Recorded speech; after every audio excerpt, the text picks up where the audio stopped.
Welcome sa Panlasang Pinoy! Ngayong araw na to magluluto tayo ng tinatawag nating sauteed bottle gourd with ground pork and shrimp o yung ginisang upo na merong giniling na karne ng baboy, pati na rin ng hipon. At ito yung mga ingredients na gagamitin natin para sa recipe na to. Gagamit tayo dito ng upo, hiniwa ko na to ng maninipis, ng ground pork, ng hipon. Ang gamit kong hipon dito yung frozen na pre-cook. Mas maganda kung ang gagamitin ninyo yung sariwa pa. Kailangan din natin dito ng kamatis, ng sibuyas, at ng bawang. At bukod dito, gagamit tayo ng salt, ng ground black pepper, ng beef broth o ng chicken broth, pati na rin ng mantika. Umpisa na natin. Magpapainit lang tayo ng cooking oil sa isang pan, kagaya nito. At kapag mainit na yung cooking oil o yung mantika, pwede na nating igisa dito yung bawang, yung sibuyas, pati na rin yung kamatis. Umpisa natin ngayon sa bawang. Lalagay lang natin yung bawang dito. At ihalo ko kagad dito yung sibuyas. Pagsasabayin na natin.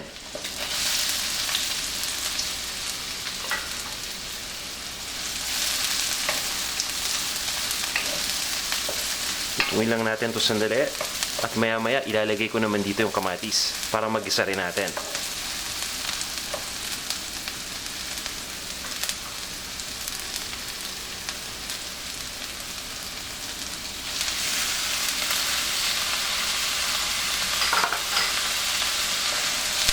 Itutuloy lang natin ang paggisa dito hanggang sa tuloy ng lumambot yung kamatis at yung sibuyas. At pagkatapos, ilalagay naman natin dito yung giniling na baboy. Sa puntong ito, ilalagay na natin dito yung giniling na baboy o yung ground pork. Pwede rin kayong gumamit dito ng ground chicken. Lulutuin lang natin ito hanggang sa mag-light brown na yung kulay nitong ating ground pork.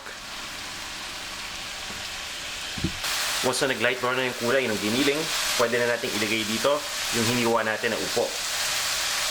Ito yung upo, yung tinatawag natin na bottle gourd. Ayan. Gigisa lang natin itong upo kasama nitong ground pork.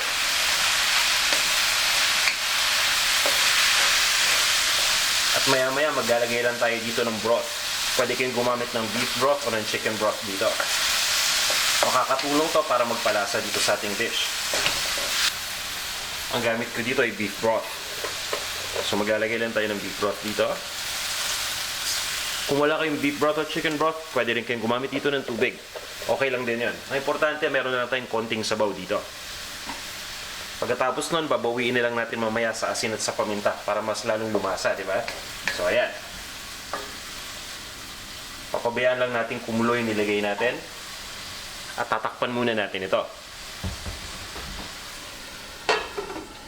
Lulutuin lang natin ito ng ilang minuto. Pagkatapos nating takpan at lutuin ng ilang minuto, tingnan na natin. Hahaluin muna natin ito. At mapapansin natin na lutong-luto na yung upo dito. So ang gagawin natin ngayon ay ilalagay na natin yung hipon. Ayan. Itong hipon, malaki na tutulong nito na magpalasa dito sa niluluto nating dish. Nasa sa inyo kung gaano karaming hipon ang gagamitin ninyo. Lulutuin lang natin ito ng ilang minuto pa. At pagkatapos, titimplahan lang natin ito ng salt at ng ground black pepper. Ito na yung ground black pepper. At ito na yung asin. Bukod sa asin, pwede rin kayong gumamit dito ng patis o yung fish sauce. Hahaluin lang natin dito. At pagkatapos, ililipat na natin to sa isang serving bowl. At pwede na natin itong iserve. Para sa kumpletong recipe, bisita lang kayo sa panlasangpinoy.com. Ito na yung ating sauteed bottle gourd with ground pork and shrimp o yung ating ginisang upo na may giniling na karne ng baboy at hipon.